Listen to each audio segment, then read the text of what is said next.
You want?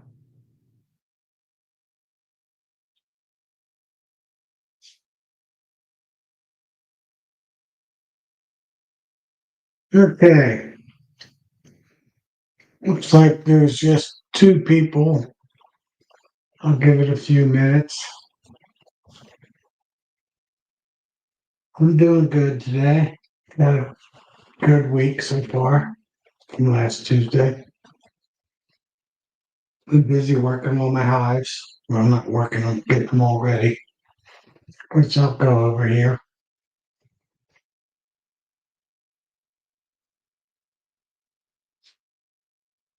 So nobody's posted yet.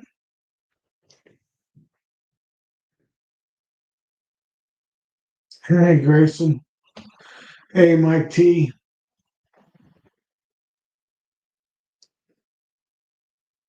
So I got a couple people. We'll log it on. Give them a few more minutes.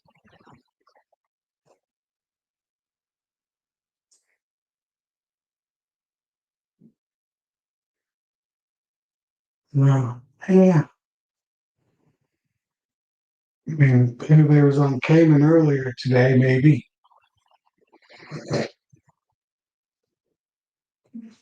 Sounds like somebody dumped some mites in the water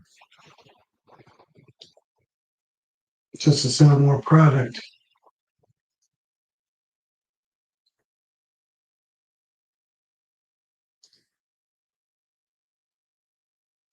So I'll give them a little bit longer. It's only been a minute. So everything's been good. I I mentioned the other day hives 4 and 6. 5 was already dead out. 4 and 6 were pretty small. I went to combine them yesterday, and there wasn't any bees left in either one of them to combine.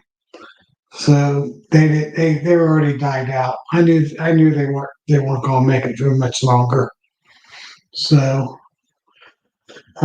both their swarms, all 3 swarms, didn't make it.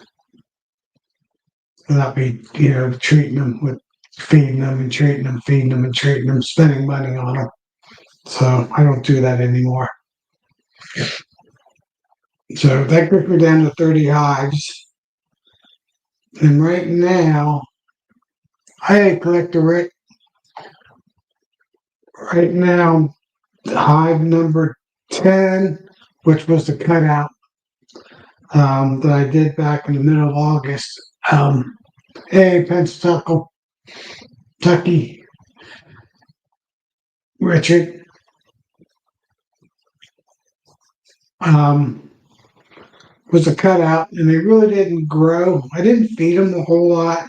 I mean, I fed them all the other ones the same, so they've gotten um, 6 gallons of sugar water, but they didn't grow a whole lot. And I noticed, hey, Dean, good evening.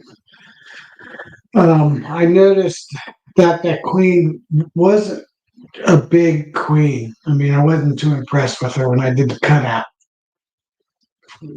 but they did swarm from somebody from somewhere. So I don't know if they'll make it through winter or not. I think that's 50-50. And then I still got 2. They were swarms that both requeened themselves late this, like in end of June, and one of them's growing pretty good, for being late June, new queen. But the other one was even later in that one, and that one's pretty small. I got a feeling just the size of the number of bees are not going to make it if we get really, really cold, which all the weathermen are saying we are. In fact, I heard a couple people forecasting up to 4 feet of snow. So we do sometimes, some years get up to like 3 to 3.5 feet of snow, but 4 feet would be a lot of snow for us over the winter. Um, so if we had that kind of winter, I don't think that one will make it. I don't have any extra food on those hives either. They were my lower priorities and ran out of food and haven't made any more. I still got 25 pounds of sugar, so I might make a few sugar bricks up. Maybe take 10 pounds of it and make some bricks. But every hive now has a 1.5 inch shim in them. What I do is I take my 2x6s. I got some old pressure treated wood. It's been sitting in my. It actually sits right back over here. Get my finger to work better. Over the side there's a pile of pressure treated wood. It's probably been sitting there for 15 years. And I just take a couple of those boards out of there. They're all 2x6s, 2x4s, 2x10s, 2x12s, and I strip them approximately an inch wide. I go a little bit more than 3/4 inch because they just sit on top. That way they don't have to be put on there exactly. And give them a little bit of area overlap for them to glue it to the propolis that glue it down. So I put that on right on top of the two double deeps, and then I put the fondant and sugar bricks right on top of the frames. Um, that way, when the bees are coming up, that food is basically touching them. There's no gap. Hey, Michael, there's no gap between the frame and the food. And then I put a 1 inch R high density board on top of that, which is R6. Then I have my 1/2 inch high density, which is R3.2 on top of that. I leave that on all year round. And then my inner cover, I just use a double bubble wrap and I put that at the very top and then the lid during the winter time. So this way the 1 inch high density board seals right up against the feeder shim. So every hive, like I said, except for the horizontal hives I haven't fed yet, has anywhere from I'd say 4 pounds to 5 pounds of either fondant or sugar brick in them. Most of them have fondant plus has 3.5 pounds of fondant and a little bit of sugar brick, and then a few of them have nothing but all sugar brick in them. So, because I didn't have enough fondant to go through all 30, or I didn't do 4 hives, so all but 26 hives I did. 30 of them, 4 of them I still got to do. I'm getting some messages here. Let's see what they are. Oh, the family. Okay, my mother-in-law stuff. She fell twice now in the past week, but didn't break her hip, it's just bruises. So she's not doing good. So that's how I overwinter my hives. I do not vent this way. The side of my hives are only the 3/4 inch pine wood. It's been waxed, most of them waxed it, not all of them, or painted. And they're basically R1, R7 to R1. And my lids are basically about R10 between the 9.2 out of the insulation board, maybe an R1 with the double bubble wrap, and then maybe R1 with the lid or 0.5 with the lid. So I should be 10 to 11, or 10 to 11. When it gets cold, the coldest spot would be the top sides of my hives, basically the sides, and all the heat. When the whole heat rises, it's going condensation is going to build on the sides, back, in front of the hives, not on the top of the hives. So any water will be on the side of the hives. So this would be good too, because this simulates Mother Nature, the tree. And if the bees need water, which they do in the wintertime, they can just go off to the side of the hive and get some water, or maybe even down at the bottom. But most of the time they go off to the side. So they're all set up that way and pretty much done for the year. I will, once when I have 4 days, 3 nights, mostly 4 days, where it gets down below 45 degrees and doesn't go above 45 degrees. I will push them together and then put a tarp over them to make a better wind block. I know I got a pretty good one right now, being a little bit lower on the hill, and also having the barn behind me. But I put also a tarp over them. I don't block the front, but I block basically the back, the sides and the back, and that's how I overwinter my hives. So the reason why I look for 4 days, that way when I see a 4 day schedule, they're going to be in that hive. They only have that 3 day memory. So when we finally do get a warm day, 50 degrees or warm, and they go do flights, they won't know where their hive is, and they'll reorient right where they're at. The few bees that do reorient this time of year that are flying. So I won't be doing that probably till about the middle of November. That's when I'll probably have my first opportunity to do that. And then I'll take it off sometime in early February, depending on what the winter is, and push all the hives back where they were. So Gary, so that's how I do my overwintering the bees. Well, not too real difficult, but all the buckets are off. They're not on the hives anymore, and now it's just insulation board, lid, and a brick. The rest of everything I'm going to do now, be getting ready for my putting hives together this winter. Hello, chatters. I didn't put that up. That's weird.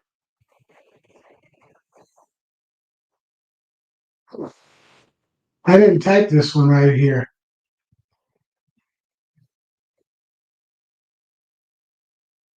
Oh man, somebody's on here. Who is doing that?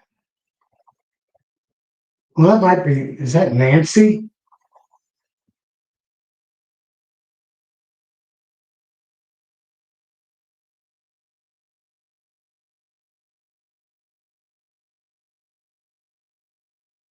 Yeah, interesting.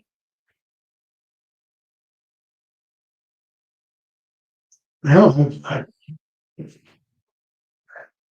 Oh, it is Nancy. Okay. Let's see the ghost. Hey, Nancy. I was just talking about how I overwinter my hives. Just kind of finished that up. Hop on. Hop on. There you are. Hey, There Nancy. you are. How long have you been waiting? Hello, guys. Hi, gang. How is everybody? Yes, I was being spooky in the back. I didn't realize, Tom, that if I typed in, it would be under your name. I didn't know. Hi, Pete from Colorado.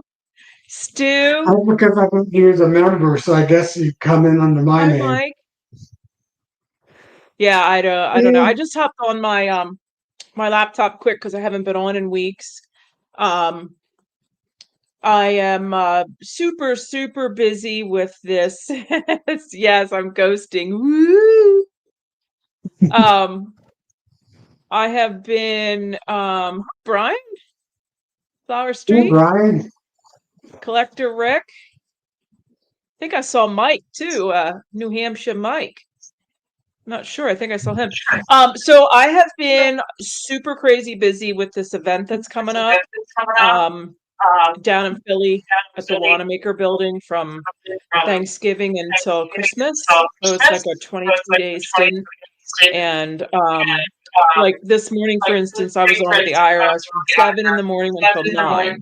That was just the conversation. And then it was checking emails all day and just going on the website and just doing just crazy. Oh, there is an echo. Why are we echoing? I don't hear an echo. I do. Oh well. I So got my anyway, side muted. yeah, I don't know. I'm just running straight off my laptop, like the camera and the mic straight off the laptop. So here, maybe this is it. Maybe this is Maybe it. does your camera have a speaker? Yeah, that'll help. Shut one down. Shut one down. Did it go away? I changed my microphone. Yeah, I think it did.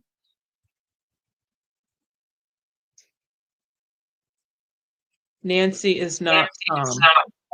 You're right about that. He's a lot older than me. Not a whole lot. But anyway, I just didn't want to crash the party. I just came on to say hi, and just say that I'm well and I'm super. I just got a lot going on, a lot of really, really good stuff going on, but nonetheless, it's just craziness. So, hi, Lee. I haven't really Maybe I been on got your any. hat on tonight. I knew you'd be jumping on. I just had that feeling.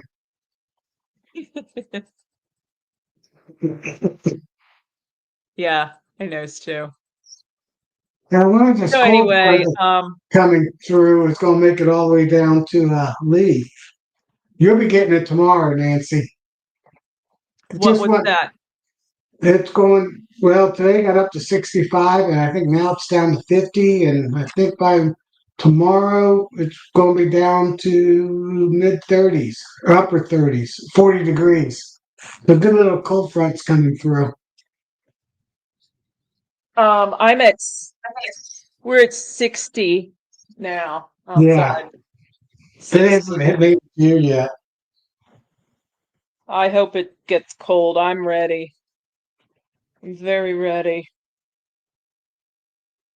I had two good markets this weekend. I had Manayunk, which is I had two Philly markets. Manayunk is the neighborhood, and then Chestnut Hill was the second one.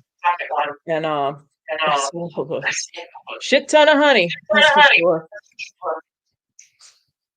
Yeah. Nice. They're kind of like uppity sections of the city, you know. Yeah. I still got 2.5 buckets to bottle up. I'll probably be doing that sometime soon.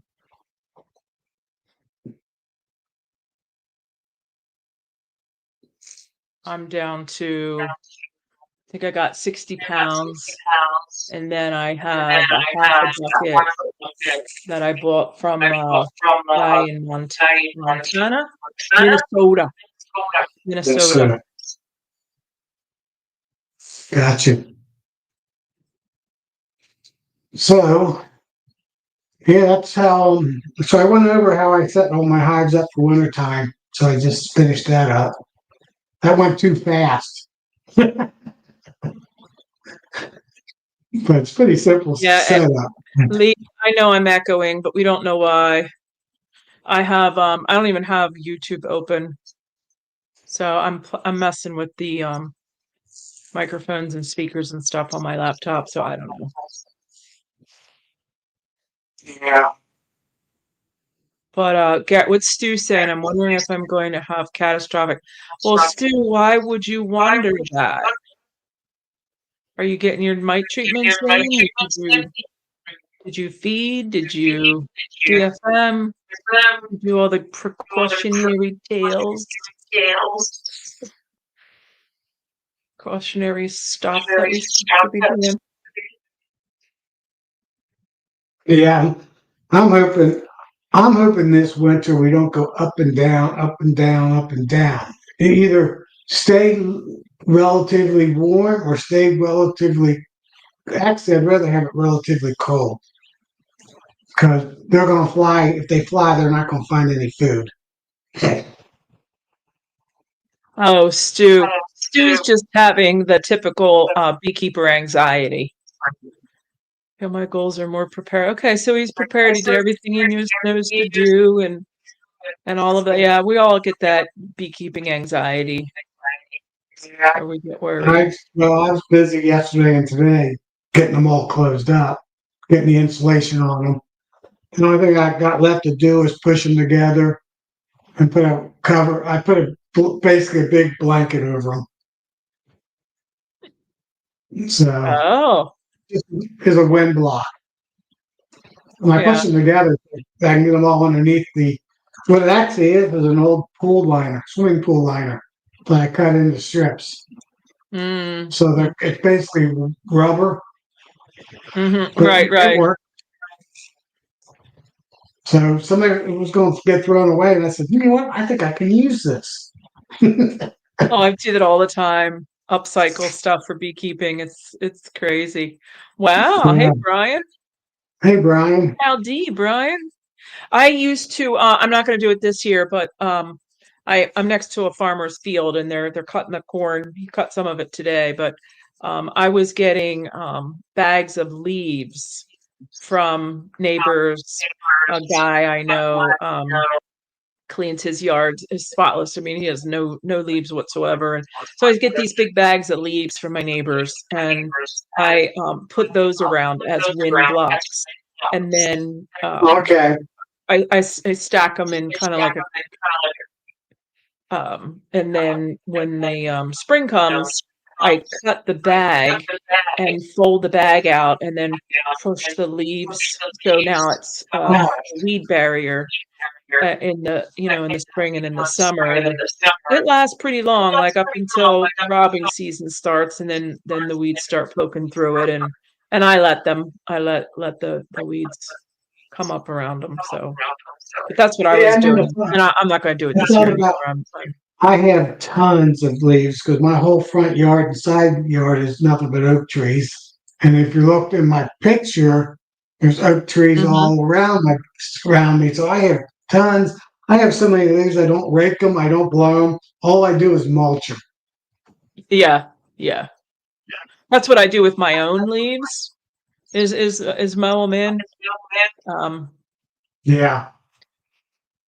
And actually, my hill slopes from west to east downhill. So all the trailing winds I get during the wintertime just blows all the leaves down the hill. And by spring, 98% of the leaves are down the bottom of the hill.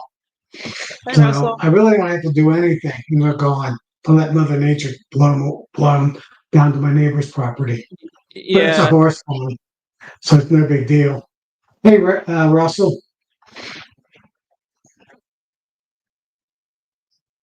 So yeah. I just don't mulch mine in or let them sit. Oop. but I'm cutting grass tomorrow, and I'll be mostly cutting the high weeds. I'm going to cut the last of my clover, though. That's the only bad part. And I got pretty much clover blooming right now. But I think Friday morning it's supposed to go down to mid 30s. So that's pretty much going to put a chamois on everything anyway, the clover. So I'm just going ahead and cut it tomorrow, and I'll just lose a day or two. I saw my bees today bringing in a rich red pollen. Oh, Not a what that whole is? lot, but I looked at the color chart and there's nothing blooming that's red. Hempbit, but hempbit doesn't bloom Uh, this time of year. Ester is well, yellow. you sure? Well, and it's not resin, right? It's not resin. It's not the jelly, No, not the red jelly. Doesn't look like no, jelly. it was on the back of the legs. It was pollen. Yeah. Sumac? Huh. Oh, I Sumac. don't know if sumac's Oh. red or not. That's a good guess. Hi, Keith. Sumac. Yeah. Yeah, I don't know I'm what's red. Googling it. Louis got Louis got done today. Louis had his groom today. That's why I was showing him off. Sumac is greenish yellow. So it's not Mm, sumac. At least that's what the Google says. mm-hmm. There weren't too many Yeah. plants that put out red, especially then. I didn't know of any in the fall time. Hey, Pennsyltucky.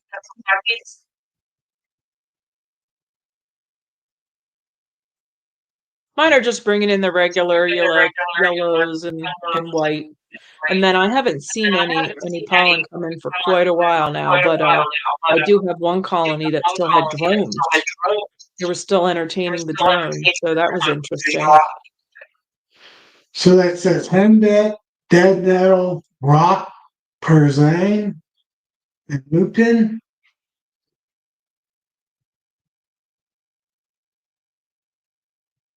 I don't know. Dean. Hello, Dean. That's a new name. Yeah, he popped in earlier today. Earlier tonight, today. Says still today. That's still correct. Yeah. But he hasn't commented since. I think he said hello. So yeah. What do I got over here? Okay. Had to make my screen bigger again. I made it smaller somehow. Yeah, so yeah, Oh, these are I was gonna fine pollen in the sign in. rare places. You're exactly right. But I went to my second property that's 5, 6 miles away, and they were bringing in red pollen. So both local and my other two places are all bringing in red pollen. Not a fourth of it, but every 20 or 30th bee that flew in, they had red pollen. And I didn't see any other colors either, just that red. So I had no clue.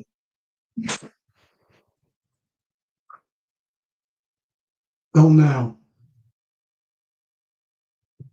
So I don't think I have anything else I can really talk about a whole lot besides getting them prepped for winter time. That new mite's supposed to be coming maybe in the United States real soon. Oh, they're finding it in the waters, which is kind of weird. That tropical, Tropolalaps? yeah, came and had a live YouTube this afternoon. But I'm not going to worry about it because I put my predator mites out there, so that's just another more food for them to eat. So it'll take care of those too, I bet. It's a smaller mite, so it'll be even easier for them to eat it. Yeah, Yeah, Gary said not a lot Brian, to I talk kind about. of agree. Being in the water, yeah, and I'm not going to worry about it anyway. What? Who had the video about the Tropolalaps? Payment, Cayman. yeah. Oh, okay. You know who else has a great video with a kid? I don't know if it's the same. I call him a kid. He's probably in his late 20s. Um, David, uh, the guy from Better Be. He's the guy from Better Be. He has a good interview with a kid that's real knowledgeable on the AAA labs. Um, Dr. Beck? hmm? What's Dr. Beck's first name? David Peck. Yeah, Peck, Dr. Peck. Peck, David Peck. Yeah. Yeah, yeah, from Better Be. He has a great video about. Yeah, thanks, Brian. His name eluded me. Um, he has a really good video on. It's been out probably a year now. Yeah. clickbaity. I want to go see if I can find that one with David, Dr. Peck. Yeah, I thought it was David. It wasn't, I couldn't remember for sure. I got his business card somewhere. It's in my drawer. Yeah, you're right. We see him down at I was seeing him all over the place for a while. He better be. So this spring, I'm going to do it a little bit differently. This spring, I'm going to take the eggs of my predator mites and put them in the hive. I've always put them just in front of the hive. I'm going to put them directly in the hive and let them emerge out in the hive. Mm. And hopefully they have some food. A shipping container. Well, that means they all contained. Here he is, Rogan. Here he is. This is a good. This is a great. Let me see here. How do I?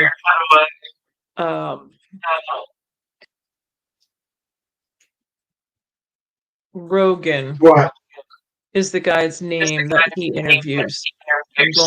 I'm going over here. Oh, gotcha. Hold on here. This is David Peck. That's a really good interview. I don't think you can just click on that. You might be able to. Talking about the Tropole Labs. Yeah. Great interview.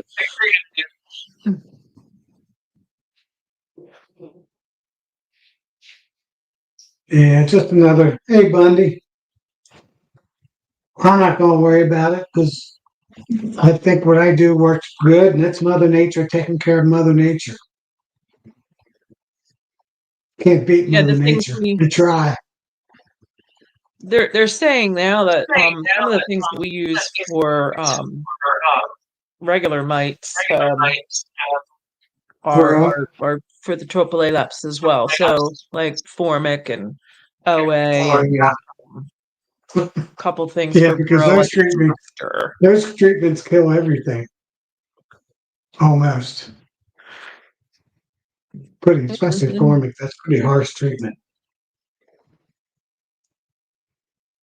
Yeah, I think it's a scare tactic too.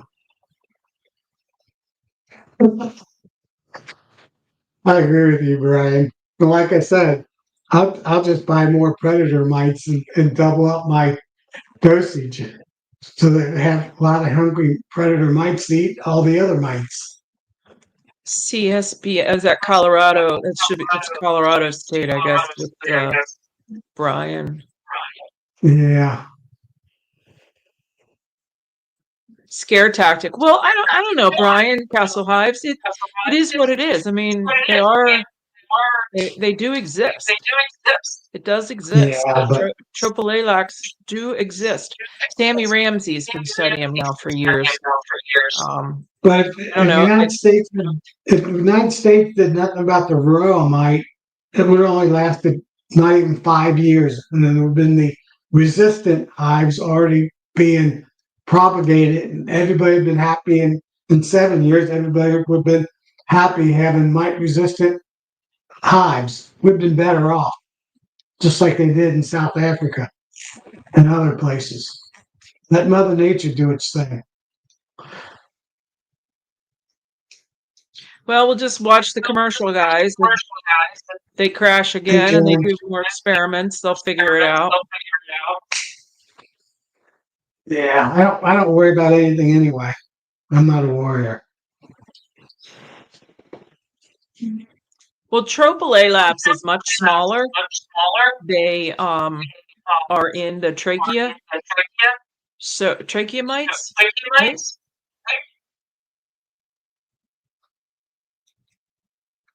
Tropole Labs, trachea. Are they in the trachea? When you see pictures of them, they're really, really small. Right. Yeah, but they're not really. I mean, for a mite, they're just average size. I mean, there's mites that get a lot smaller than that. I mean, look how small. Yeah, they're average size. Royal mites are actually pretty big. They're a good sized mite. But that pseudo scorpion mite's even bigger. That's a big mite. So what do scorpion mites eat when Mites? I don't know how to get rid of that echo. What do scorpions eat when they don't have any mites? I don't know that answer.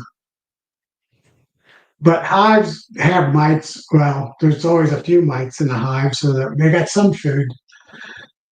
I don't know what they do in wintertime. I think they go door. I think they do like what other insects do. They go into wood piles, sticks and branches, and or into the ground to overwinter.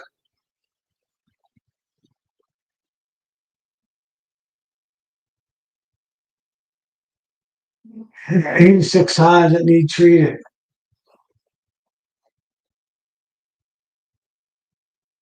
Yeah, I decided I'm going to put around 10 to 12 hives at each one of my properties. So I have 24 out there and then have about another four main ones at my place, then all my uh, seven resource hives to support all the other hives at my place. Yeah, Gary, I've seen them on my hive. I don't go in my hive to look for them. I mentioned that last week when I was on here. I only go in my brood box once a year, and that's in April.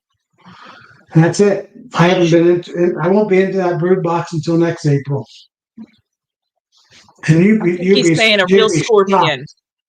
I think he's saying a real scorpion, not a scorpion mite. Oh man.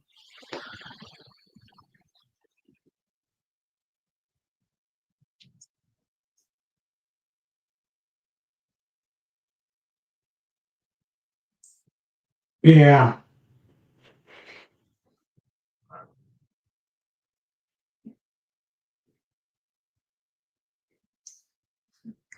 Scorpion mites are like 3 times bigger than. Two or three Tom times. has Yeah. a good picture. Tom has a good Yeah. picture of a scorpion mite with a varroa mite with little claws. About three times the size, maybe. Yeah, I'd say the body's two, but by the time you get the big claws, it's two to three times. That's why they're called nicknamed scorpion mites because they got big claws like a scorpion. Yeah, crabs. I have jumping spiders in each one of my colonies and they take care of the ants. Okay. Oh, I didn't mean the mite. Oh, he did. Oh, Stu did mean the scorpion Yeah. mite. Okay, I gotcha. I've seen them by my entrance on front of my hives, but I don't never see one inside. But I don't, like I said, I don't go in my hives. You'd be surprised how much propolis they got between all the frames. They actually seal between the frames. They make a complete envelope down in that bottom box. Hmm. And actually, when I go into the bottom box, I'm only pulling out mostly the three center frames. Well, the end frame and then the three center frames. And that's when I put in my nuke that I sell. Hmm.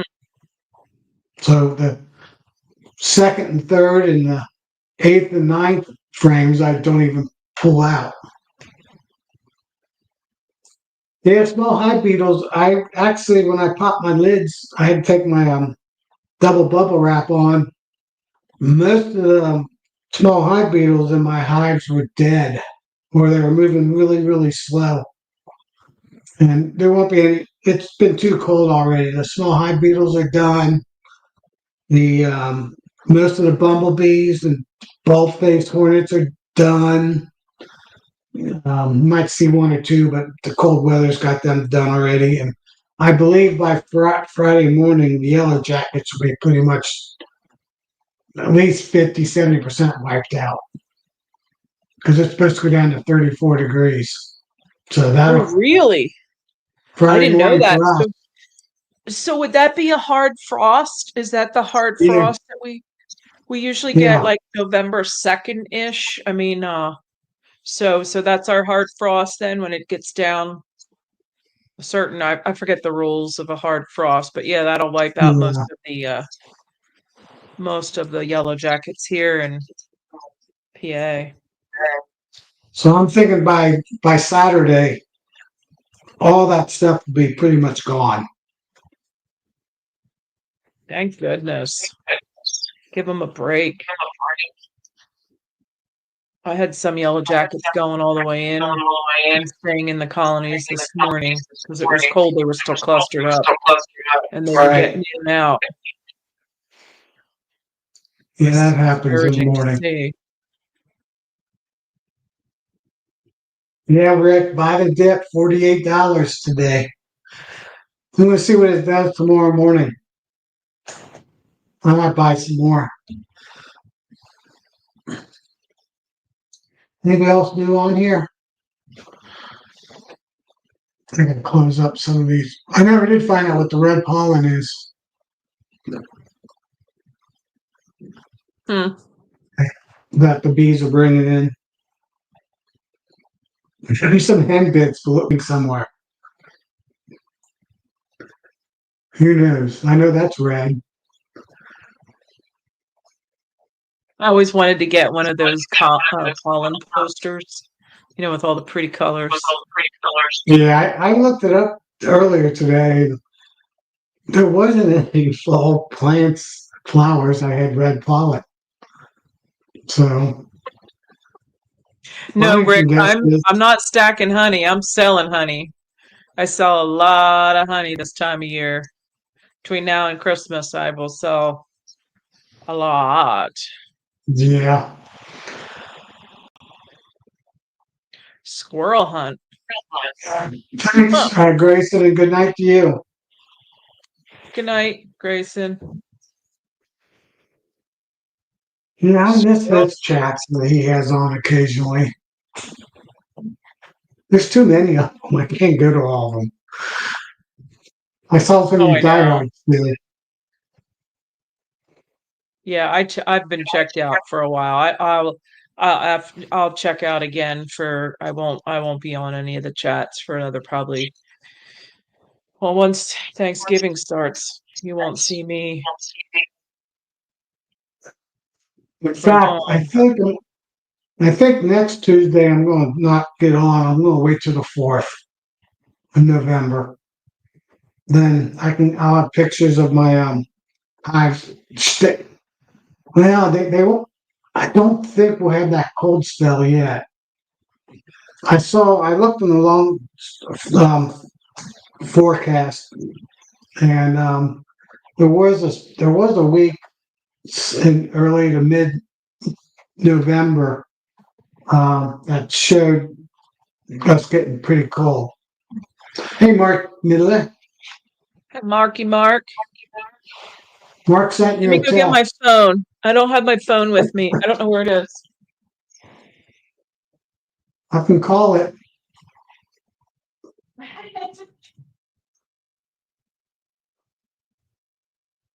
So 98 of my 24-25 bee season is over.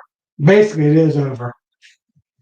And I really don't even have to cover my hives, but I just do it for insurance.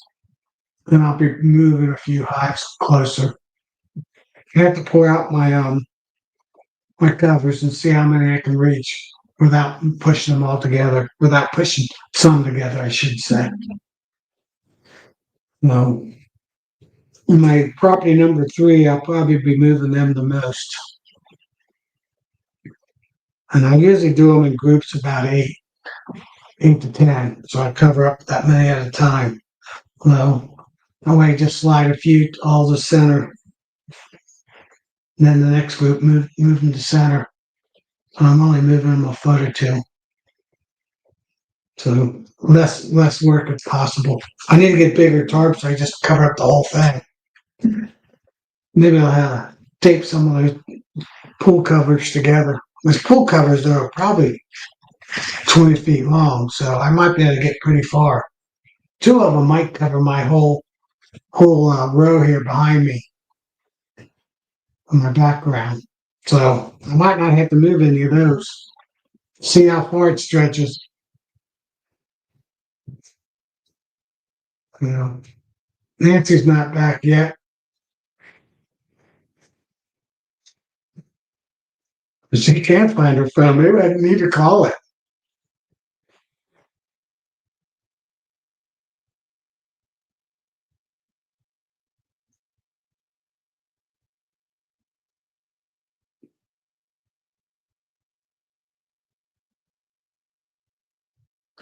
I'll give her another minute.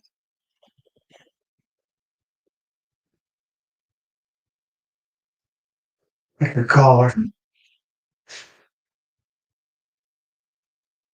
Yeah, Dennis, my three sons, they don't help me too much. And my wife helps me with honey, but that's about it. So, but I did buy um, a loader a couple weeks ago, so I'll be able to take that back behind the hives and put my honey boxes right on those, and then drive it into the barn. So that'll make it a little bit easier. That way I won't have to put them on hand truck or anything like that. I just put them right in my 4-foot bucket. It can hold 600 pounds, so I should be able to get uh, 3 rows of double deep boxes. Did you find it, Nancy? Did I ended up having to hung a little bit of laundry too. Oh, Mark just sent me a text. Look at that. That's small hive beetles in a Yeah, trap of some sort, like a fibrous trap. Let's see. It's a sheet. It's a Swiffer sheet. Look yeah. at that. That's disgusting. Do you catch that on fire, Mark? You light it? There you go. Put them in between Light the it up. boxes. Yeah. Wow. Bonfire time. Yeah, little small high beetle popcorn.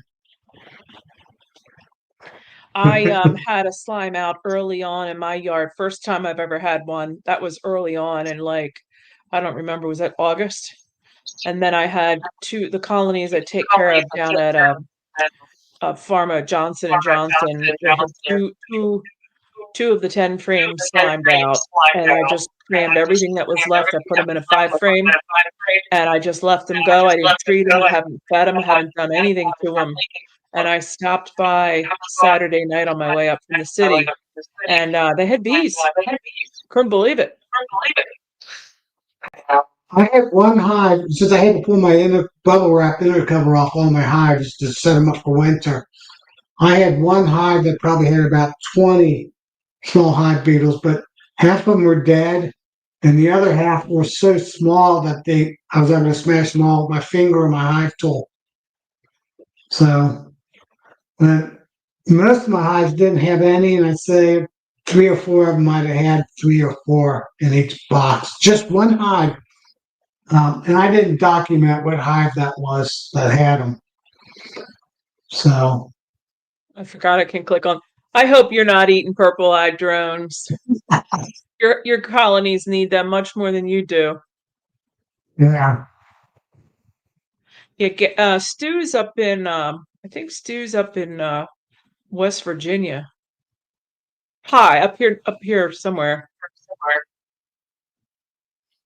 So Oh, okay, Mark here, yeah. if we had that hard winter like they're predicting, next year there won't be many small hive beetles. They won't make it. Oh, I hope we have a hard winter. Man, I hope it's just cold, cold, cold, and lots of snow. I hope. We need it. Yeah. Do you get the northeasters? Are you too far? You do? Mm-mm. Oh yeah, we get them, and then we even get some of that lake effect will come all the way across. It's Yeah. strong, it'll creep over the mountains there in Lake Altoona. You know, that mountain ridge is in the middle of PA. What are you laughing Yeah. about? Well, when I lived to the north side of Fort Wayne, Indiana, every day they'd forecast partly sunny, 3 to 4 inches of snow. Then there'd be squalls. The squalls would come through, drop a 1/4 inch of snow. Then the sun would come out. Half hour later, another squall would come through, Uh, drop a half inch of snow, and by the end of the day, you'd have 3 inches of snow. It was a beautiful sunny day.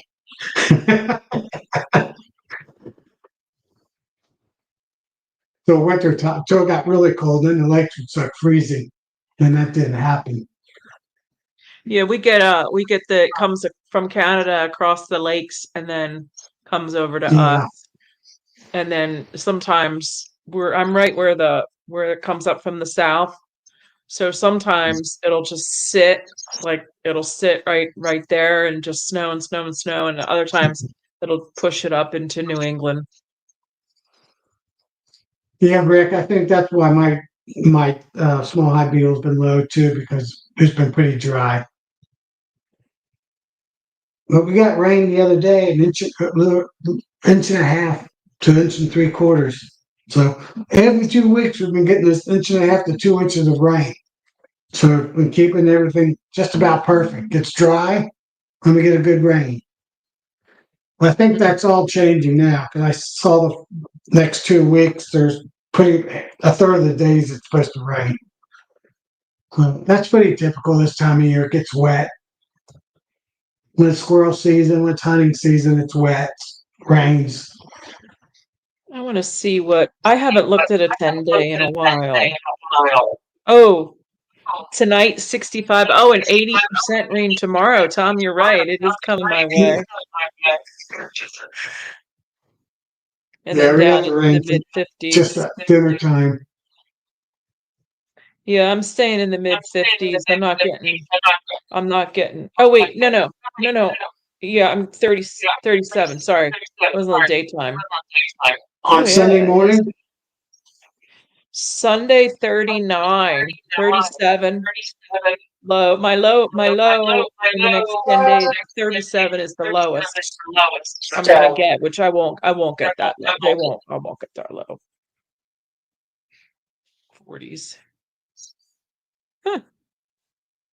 yeah, they've been bumping around. Sometimes it's been 34, sometimes it's been 36. I don't think they know. So I like to see the difference in the spread. Like, um, so Friday it's 39 to 56. So that's 16, 17 degrees. Yeah, I like to see the different when we get those real swings. I think that's confusing for them.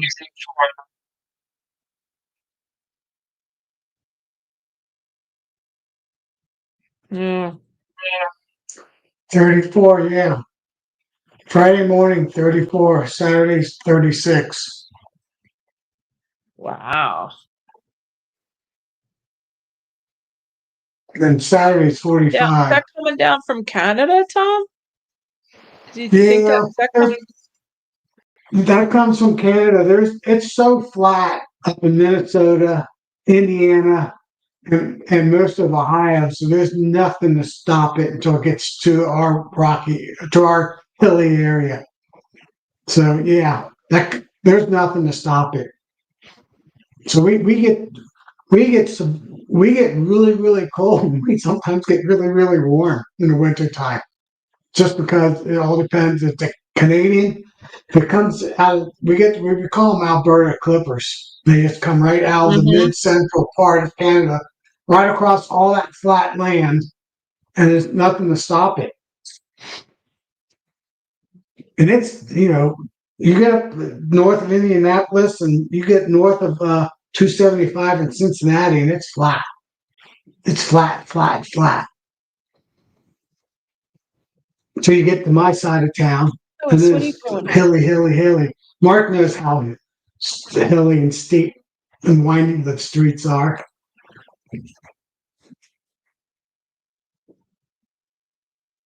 because he's Yeah, driven them. beetles can smell a colony 3 miles away. They fly up to Yeah. 3 miles.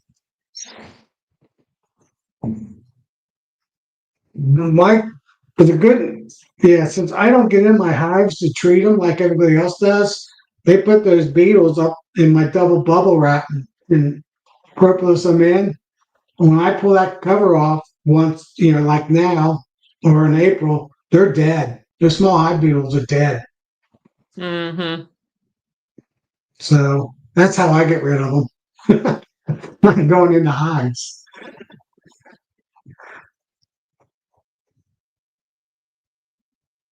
All right, Tom. I'm going.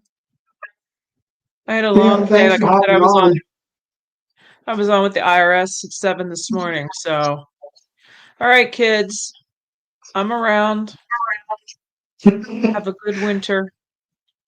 Yeah, thanks for All hopping right. on. You're If anybody welcome. else wants to hop on, I got it pinned on top. Yeah, somebody else keep Tom company because I gotta go. I forget how to sign off. I All can right, I I got can you. See you. all right, I can. Night, Nancy. All right, that was a good job. I'm glad you hopped on. Made it a little bit easier. Let her do some of the talking. If somebody else want to get on, there's 17 of us on here tonight. Does does Bob have one going on? I'm sure he does. TRT Rep Adventures. Okay, that's a new one. So, so who's T Rep Adventures? Collector Rick. All right, Rick. I'll catch you later.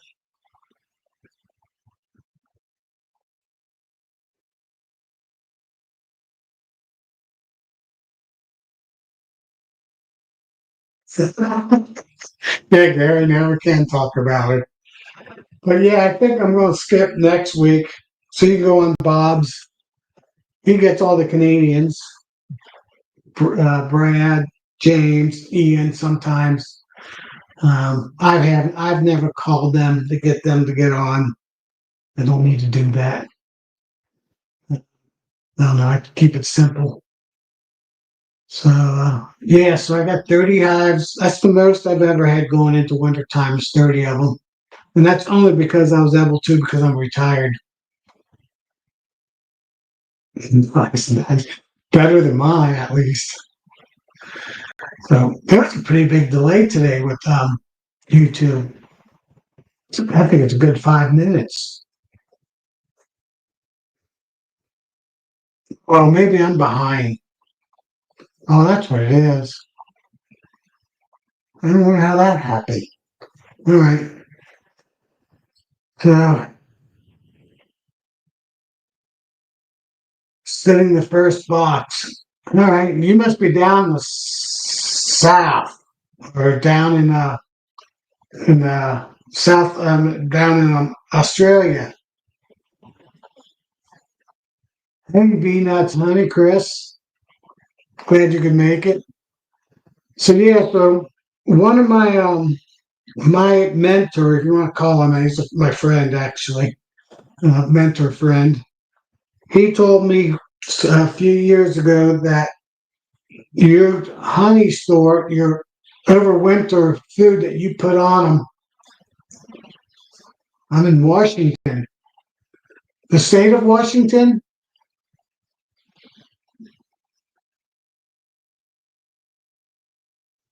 or Washington D.C. I guess you're in the state of Washington. So like D.C. Dave is in Washington, but he's not on tonight. He usually gets on. But my mentor George, good friend of mine, that lives on the east side of Cincinnati. It's actually an hour drive for me to get from my side of the town to his side of town, go around Cincinnati. Central Washington. Okay. So you're north of him. He's down by the just close to Oregon. I think just up in Washington from the oh, that beautiful place. The river that comes through there. Well, well, can't think of the name of it right now. The Columbia Gorge. That's it. That's a beautiful place. Okay. Well, good luck. You guys, you definitely get winter up there. So, but what was I going to say? He told me that the food that you put on for winter time's got to be touching them, touching their shoulders, basically.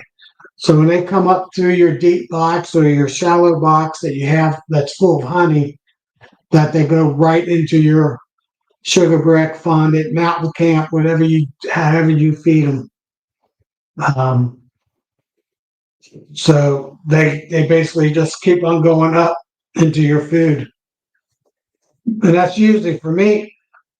I think I got my bees. Well, my boxes are heavy, so I didn't go into them to verify it too much. I did when I pulled them today. I did look down into them. They all look heavy. They all look good.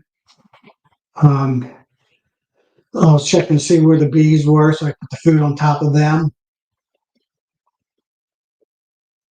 Can't feed laying top sealed. Yeah, you know what, Rick? You're right. That's one reason I don't like laying hives because you got to just let them go. And the whole thing's different. I mean, it's great for just keeping honeybees, but for extracting honey and yeah, only the strong survive. That's pretty much what I'm doing right now. Like I said, my 3 swarms that were local, they already died off because I'm not babying them. I'm not wasting sugar on them. In fact, the one hive I got on my third property that's small, I didn't put any food on them. They got a bucket on them right now. I just moved it from another hive, but I wasn't touching it. So they got lucky that the hive next to them wasn't touching. They were already full, and they're taking it down slowly. So that might get them through winter. But either way, if they make it through winter, that queen's getting pinched, and I'll be putting another queen in there for my graft. Sometime the last end of March, the first week of April, right around that time.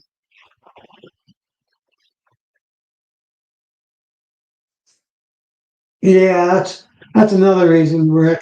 Well, doing the battery operated acrylic acid things would make it pretty easy to do that. But then you got to carry more stuff. So I went to all my yards yesterday, my 3 yards, and I went well my 2 yards besides my own yesterday and today just to finish everything up. And I just put bricks on them. They're all actually 1 yard got wind on them. They'll get the heaviest cover when I cover them up. Um, but I want to move that stand. I need to talk to the owner, Mike, who owns the property. It's 10 acres, and I want to move him to a different spot. I had one spot picked out, and he said, "Nope, can't move him there. He's got future plans there." So, hoping to find another spot and move my stand. I'll probably do that next year. So,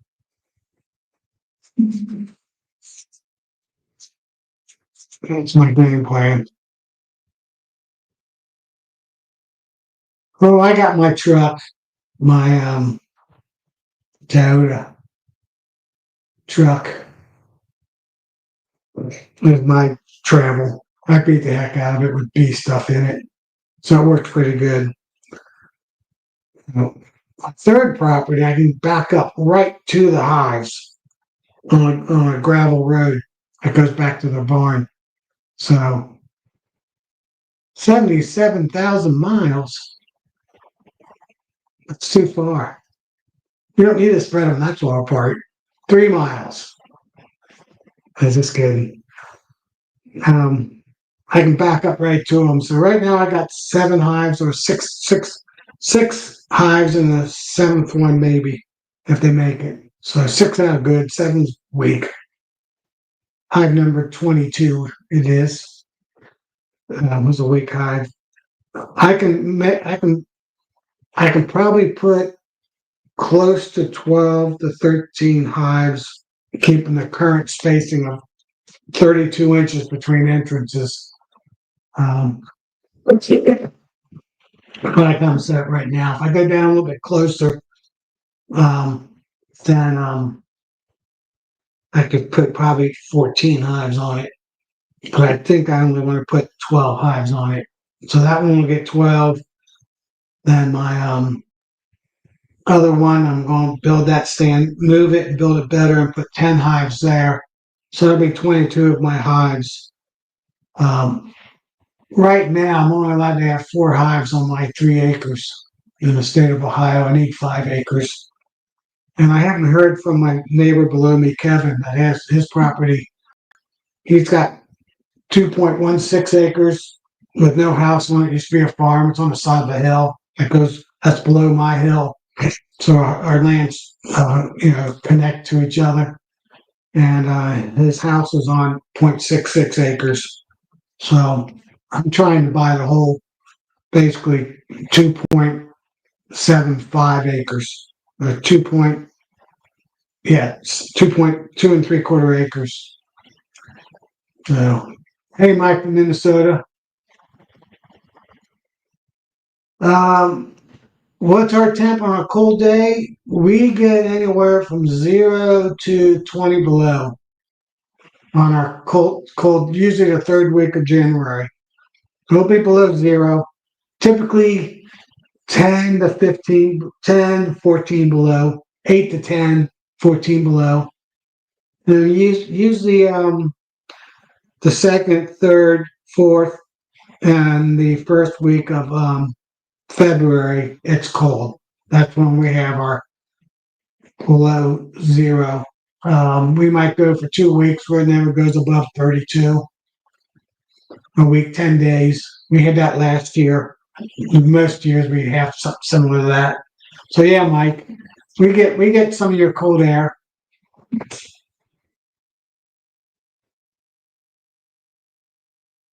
I'm down in Southwest Ohio, very Southwest Ohio, 3 miles from Kentucky and 6.5 to 7 miles from Indiana.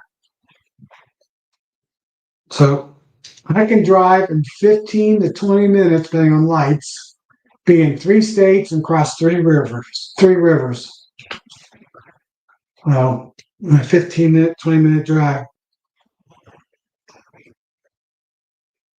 So yeah, I'm in Hamilton County, Ohio, very southwest corner. Okay, yeah, it comes down from basically your area up in Canada, and then it comes across the flat Indiana, down right through Indianapolis, down right to Southwest Ohio. Cold air. I have family that live in Louisville, and they're probably 5 to 10 degrees warmer than us. So when we get down to 15 degrees, they'll get down to 15 below, they'll get down to 0 degrees, maybe 5 below. It's amazing, just that little bit south and west, they don't quite get, there's enough hills in southeastern Indiana to block it a little bit, slow it down. Yeah, it's interesting. We call them Alberta Clippers. They comes down, or we could call them Minnesota Clippers. But one of the bad things where we live, we'll get the really Gulf moisture that comes up from the Gulf right up the Mississippi River, right into the Ohio and Tennessee Valley, Tennessee and Ohio Valley. And then in first week of April or last week of February, then we'll get one of those Alberta Clippers that come down from Canada, but it's still 0 degree weather, and they collide right over Oklahoma, and then it heads east, right into the Ohio Tennessee Valley. And right to about Cincinnati, we get some nasty tornadoes, F4s, F5s. Every year, somebody will get hit with a 3 or better. Um, my property, actually where I live, got the 1973 F5 tornado, and at that time, it was the biggest tornado in the United States has ever hit. Um, and that was that super tornado day, April, I think it was April 3rd. So it went right through my property where I live right now. And supposedly there was a big barn. Yeah, we get blizzards. Yeah, snow dump blizzards. Just that cold north air comes in and all that warm moisture, and we get snow dumps. So when they're forecasting 3 to 4 feet of snow for us, that's 30, 30 to 36 inches is not uncommon for Cincinnati. But we have winters just the opposite, where we only get like 2 years ago, we only got 5 inches of snow because it stayed warm. We had 40 degrees, 38 degrees rain through the whole winter, which is actually worse because it was just that cold, wet rain. I would have had snow. And then it would go down into 30s and 20s at night, and then it would freeze. We'd have what we call black ice, where you can't. There's get like a little dusting of snow, and it covers up that ice on the road, and you can't see it. It's nasty. So ice is a big problem for Cincinnati area, Southwest Ohio. Yeah, you go up to where Greg lives, Brian. They just get winter. They don't get tornadoes typically. By then, the storms moderate too much. But right up to the east side of Cincinnati, we do.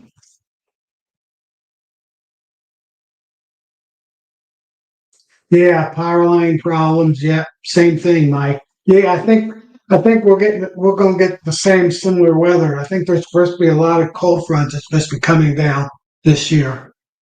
Those usually cause, I mentioned the Nancy northeasters, easters. When we get that kind of weather, then the southeast, that down in the Gulf and down in Texas, those low pressures build off the backside of them, and they go right across Florida and right up the east coast. So I think where Nancy lives and all that area, they're going to get some big northeaster snowstorms. So yeah, I think you're right, Mike. Everything I've seen is calling for that. Now, if you look at the woolly bear worm, they're brown this year. There's only a little bit of black in the front. So if you go up with them, we're going to have a warm, mild winter. But you can do what you want to do. I don't know. I know pretty typically we'll be warm and we'll be cold. We'll be warm. Just like this week, as a pretty example, we just got a cold front coming in. Friday morning, it's going to be 30 degrees on a high of 52 or 54. I saw. We'll have 3 or 4 days of that. And then by Monday or Tuesday, we're supposed to be up to 70 degrees for 2 or 3 days. So I got a feeling my winter is going to be more like that up to the first or second week of January to the middle of February, where it gets cold, it stays cold. Yeah, I stopped feeding Mike 2 days ago, and I put all my shims on and all my fondant sugar bricks. I've done that the last 2 days. I finished it today. So 26 of my 30 hives overwintering have 3 to 4 pounds of fondant / sugar bricks, depending on what I had for each hive.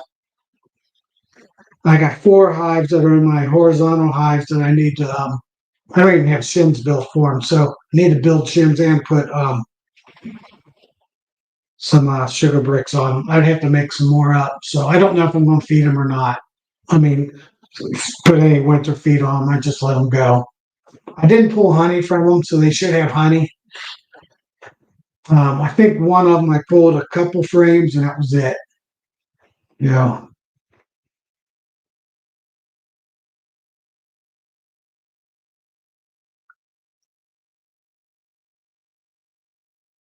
do you think we'll still get a Native American summer? Oh, I have no idea about summer. This year we only had we average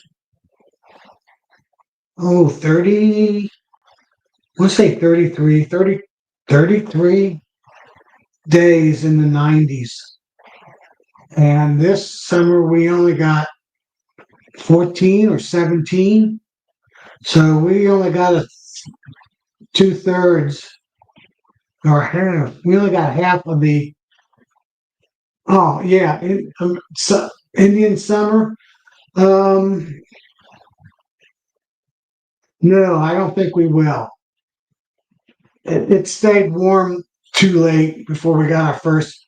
We usually get our first frost the 14th of October. And we usually get our first hard freeze, 32, 30 degrees, 32, 30, right around now, about the end of the month, 22nd, 23rd of October, which is just in the next week. And we're just now getting our hard frost Friday, probably. Maybe a little frost tomorrow night, tomorrow morning, not tomorrow morning, the Thursday morning, and then a hard frost Friday morning when it gets down to 34. So we might have a day or two of Indian summer, but not a week. I once in Southwest Ohio, once we get to November, middle of November, it's cold. We might have a warm day here and there, but usually it's rainy day. So yeah, I think we have Indian summers when we have that first early cold spell. I remember some years ago, probably 15 years ago. I'm a deer hunter. I don't know if people know that. Um, October 23rd, I went and I got shot at a really big buck in my neighbor's backyard across the street. And I pushed it one time and then I let it go. And I put my hat, I tracked it probably a third of a mile, quarter of a mile, and I let it go. And I put my hat there because that's where I stopped where the trail was. Didn't even look at the weather forecast, and I woke up the next morning. We had 4 inches of snow on the ground. So this was before cell phones, so 15, 18 years ago. Yeah, my son Sam was with me. He was probably 5 years old. So probably was in 2000, 2002, 2003. So yeah, 20 years ago, 22 years ago. Man, I'm getting old. And then, yeah, so we had snow on October 23rd, 4 inches, washed all the blood trail off. So I totally lost track of that deer. And then I stopped 3 houses up from where it died. And the following year, I was talking to my neighbor and I said, my neighbor up the street, he said he found this nice big buck in his backyard. So it's like, yeah, he died in my neighbor's backyard. Well, not my neighbors, but up the street backyard. Yeah. So you just never know. Now I got my phone so I can check the weather forecast a little bit easier.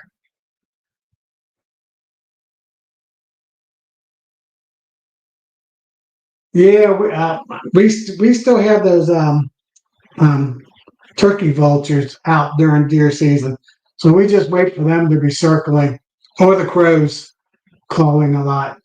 Yeah, that'll tell you when there's a big dead deer or a pretty big dead carcass on the ground.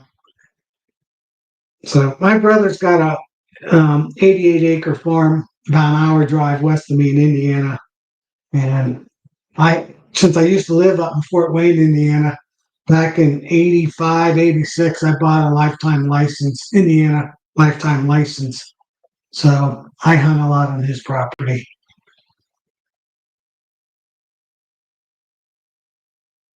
Mike, I don't treat my bees. Um, if I the last couple of weeks I was talking about how I don't treat for varroa mites. I don't have varroa mites in most of my hives. Um,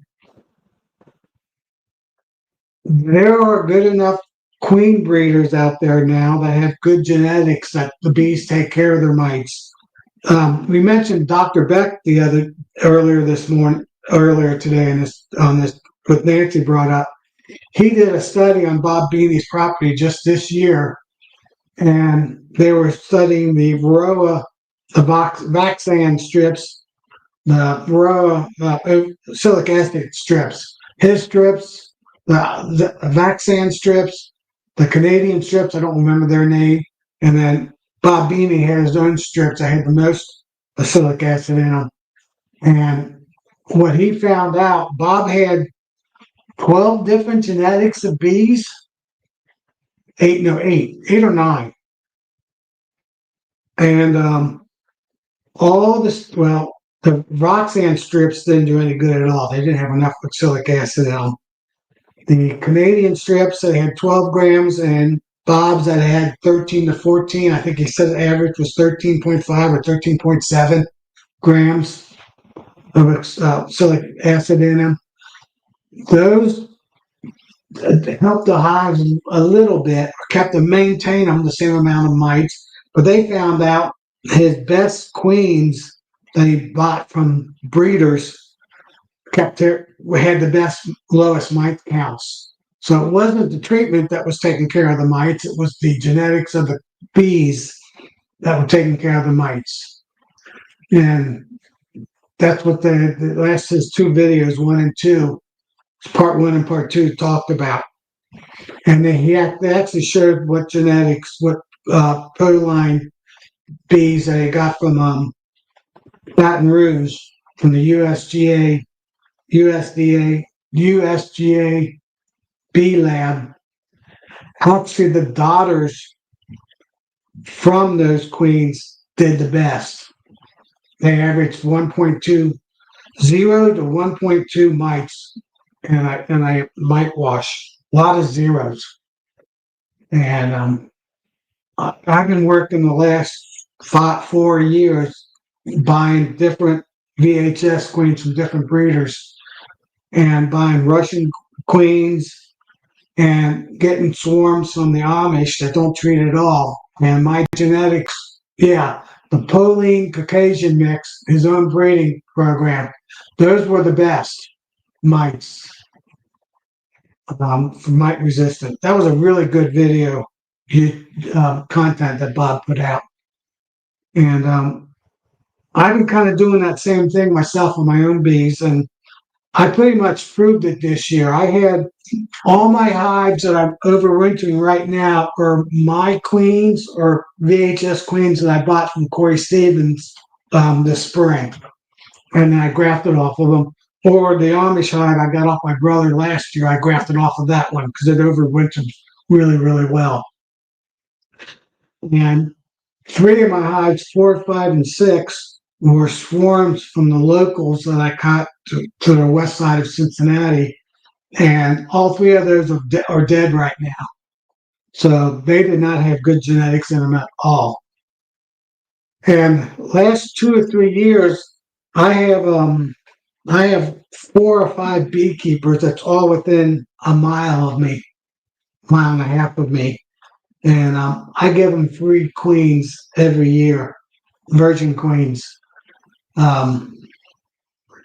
So they have good genetics, also better genetics. So their drones have better genetics, mite-resistant genetics. So when I say better genetics, I mean mite-resistant genetics.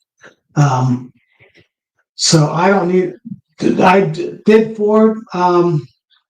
Last year, my inspector did 5 hives, and he found 1 mite, and one of my hives that was a swarm from the previous year. All my hives that had my genetics, he didn't find any. I had him test that one to see if he found any, and he found 1. I did 4 hives this summer before like an end of May, and I didn't have any mites, zeros. And I'm done doing mite washes. So I can tell by how heavy my hives are and how the bee population is in the fall time if I have mites or not. Hives 4, 5, and 6 had a few mites probably, and they died out. They just never did any good because I didn't swap the queen out. And Hive 11 was a package, and it died a month after the package was installed. So I didn't see any deformed wings, Mike, on this 4, 5, and 6. They just got low in numbers. Um, I don't know if it was bad queen or I didn't notice any. They had probably some other viruses, but not deformed wing. 'Cause that's one, it's pretty easy to see. But they didn't even make it to winter. And I didn't want to treat them because they weren't mite bombs because I, I didn't see any when they were dead on the boards. I didn't see any mites, and two of them just died within the past week because when I was in them last week and I was going to combine them yesterday, I was going to move 4 into 6. Um, they looked fine. They were just small, and saw the queens. The queens didn't look that big either. They were small queens, and they'd actually stopped laying already, which kind of surprised me. They weren't laying at all. But those hives. So I don't know what was going on with those queens.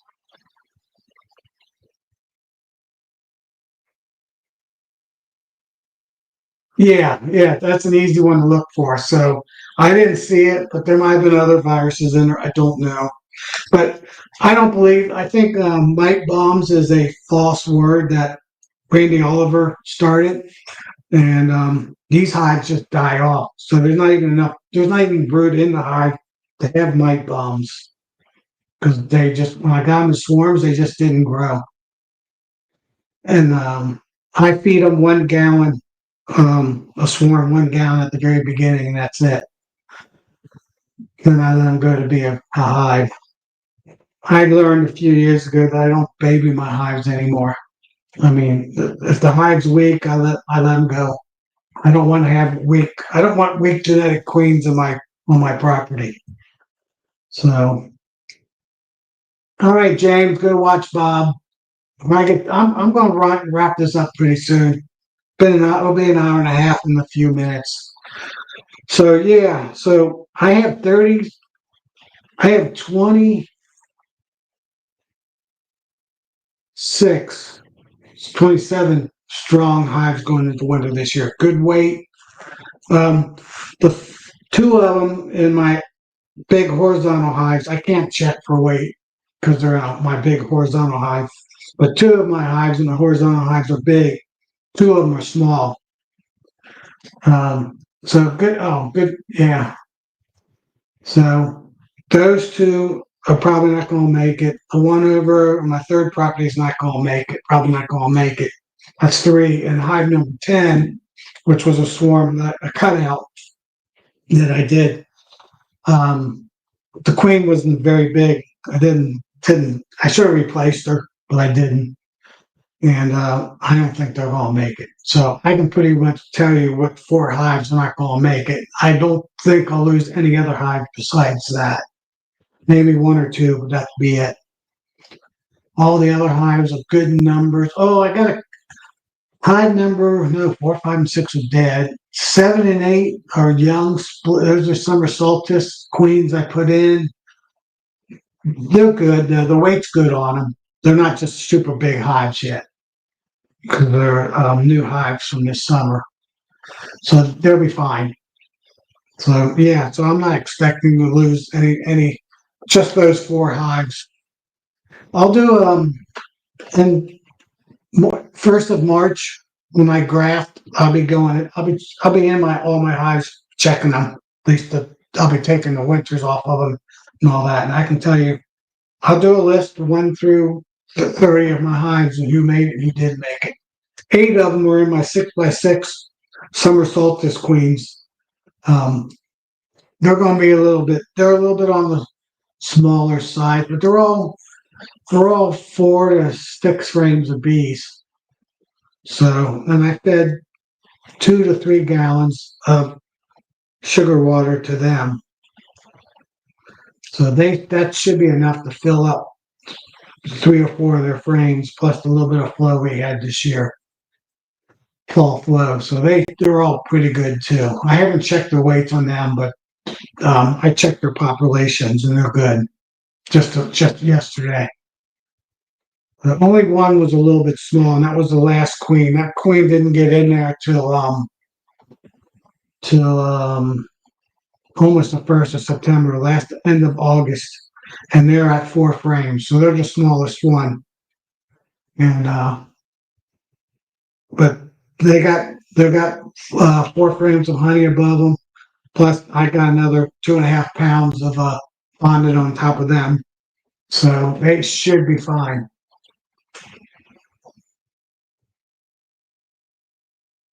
Yeah, I don't mess around with the hives anymore either, Rick.